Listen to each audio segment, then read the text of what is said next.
What do you want to call them? Give me a name. Give me a white name. supremacists and Who would you like me to condemn? white supremacists and right Proud Boys, stand back and stand by.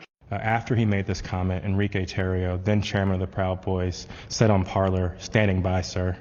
During our investigation, we learned that this comment during the presidential debate actually led to an increase in membership from the Proud Boys. Would you say that Proud Boys numbers increased after the stand back, stand by comment?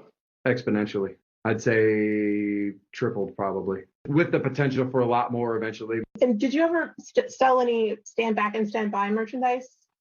One of the vendors on my page actually beat me to it, but I wish I would have made a stand back, stand by shirt. On December 19th, President Trump tweeted about the January 6th rally and told attendees, "Be there, we'll be wild." Many of the witnesses that we interviewed were inspired by the president's call and came to D.C. for January 6th. But the extremists, they took it a step further. They viewed this tweet as a call to arms. A day later, the Department of Justice describes how the Proud Boys created a chat called the Ministry of Self-Defense Leadership Chat. In this chat, the Proud Boys established a command structure in anticipation of coming back to D.C. on January 6th. The Department of Justice describes Mr. Tarrio coming into possession of a document called the 1776 Returns, which describes individuals occupying key buildings around the United States Capitol. The Oath Keepers are another group that the committee investigated. You better get your ass to D.C., folks, this Saturday. Yeah, if you don't, there'll be no more republic. But we're not going to let that happen. It's not even an if. It's either President Trump is encouraged and bolstered and strengthened to do what he must do, or we wind up in a bloody fight. We all know that. The fight's coming.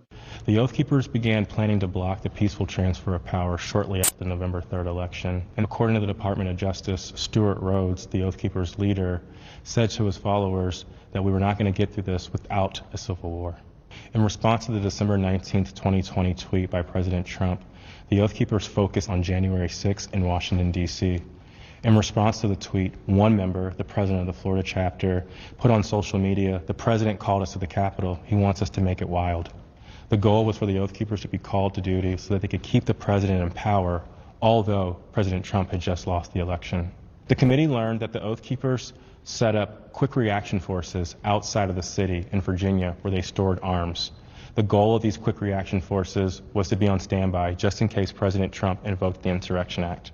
Did the Oath Keepers ever provide weapons to members? I'm going to decline to answer that on Fifth Amendment grounds for due process grounds. In footage obtained by the committee, we learned that on the night of January 5th, Enrique Tarrio and Stuart Rhodes met in a parking garage in Washington, D.C. There's mutual respect there. I think we're fighting the same fight, and I think that's what's important. The committee learned that the Oath Keepers went into the Capitol through the east doors in two stack formations. The DOJ alleges that one of the stacks went into the Capitol looking for Speaker Pelosi, although they never found her. As the attack was unfolding, Mr. Tarrio took credit. In documents obtained by the Department of Justice, Mr. Tarrio said in an encrypted chat, "Make no mistake, and we did this." Later on that evening, Mr. Tarrio even posted a video which seemed to resemble him in front of the Capitol with a black cape. And the title of the video was Premonition. The evidence developed by the Select Committee and the Department of Justice highlights how each group participated on the attack on the Capitol on January 6th.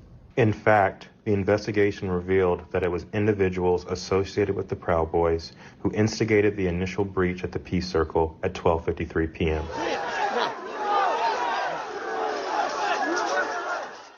Within 10 minutes, rioters had already filled the Lower West Plaza. By 2 o'clock, rioters had reached the doors on the West and the East plazas. And by 2:13, rioters had actually broken through the Senate wing door and gotten into the Capitol building. A series of breaches followed. At 2:25 p.m., rioters breached the east side doors to the Rotunda.